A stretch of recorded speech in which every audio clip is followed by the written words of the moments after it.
bite us. Get down! When my wife saw me in this dog's body and didn't recognize me, I could only rush towards my son Brian, desperate for him to recognize me. But my wife drove off, leaving me behind. I chased her for miles until we reached that familiar house. I pressed my face against the glass of the door. At Brian's pleading, my wife finally agreed to take me in. How I longed to tell them I was Thomas. So I donned my former clothes, hoping to stir my wife's memory. But when she lifted that old cap, she merely smiled, her eyes brimming with sorrow.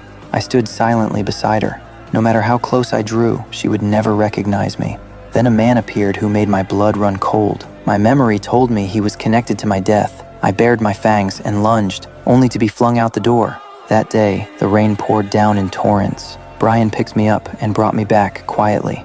That night, I saw the man and Carol behaving far too intimately. I felt only rage and the urge for vengeance. The next morning, I followed him silently as he left, arriving at the old office. The desk that once belonged to me now belonged to him. Suddenly, his wife called him. Brian had gone missing. He rushed off to search for him.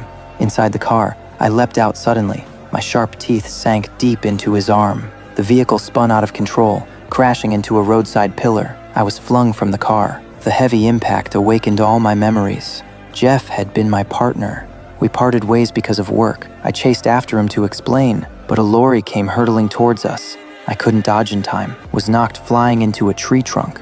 It was Jeff who ran back to save me first. He screamed my name, weeping bitterly. I realized I'd wronged him, leapt onto the bonnet and licked him awake. His first words upon waking were, "To find Brian." I barked to attract passers-by. Seeing help arrive, I left with peace of mind. I knew Brian could only be in one place. I raced towards my gravestone, and there he was, nearly frozen stiff. I lay on top of him for warmth, but the blizzard raged fiercely, and our lives were slipping away. Fortunately, my wife discovered Brian's longing for me in time. Brian was saved. She stood before my gravestone, calling me home, but I merely scraped the snow away with my paws, revealing the inscription.